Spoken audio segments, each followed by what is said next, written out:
On an unremarkable Friday afternoon in the summer of 2017, I lost my job.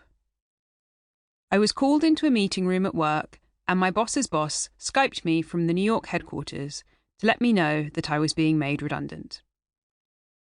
The website I'd worked for as an editor for the previous 2 years was being shut down, and nearly all its staff were being let go, effective immediately.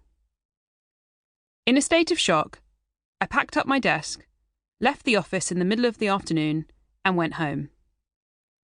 Over the weekend, my mum took me out for lunch to console me. She was telling me everything would be fine and that I'd find a new job soon when I heard the words come out of my mouth. I've already got another job.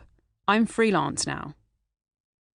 Sure enough, when Monday morning rolled around, I got up and went into the kitchen where I sat at the table, opened up my laptop, and started freelancing. In the year before I lost my job, I'd already thought about going it alone. I would sit at my desk in the windowless basement at my staff job and daydream about what it would be like to make a living from my own home. Not having to deal with the politics of an office, or indeed the commute to it, sounded like my kind of career.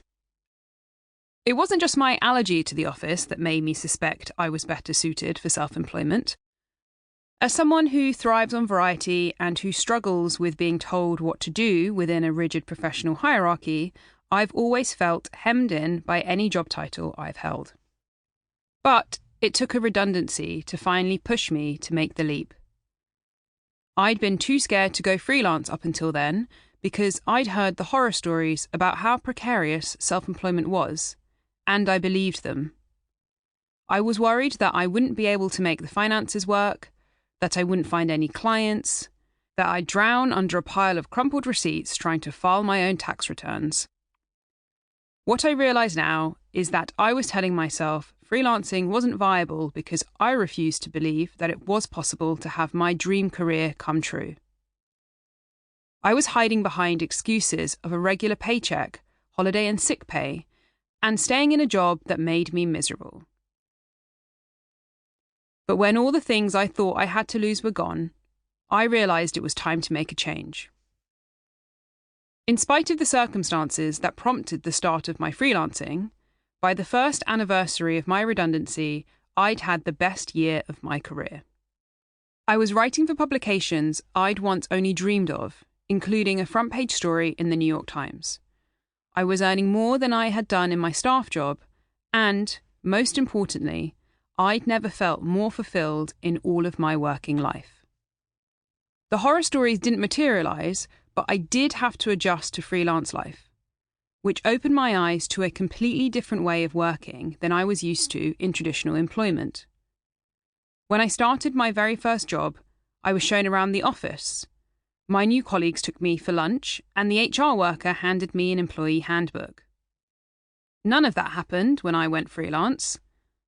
No one showed me how to go about doing my work, no one invited me out for lunch, and there was no handbook to reference.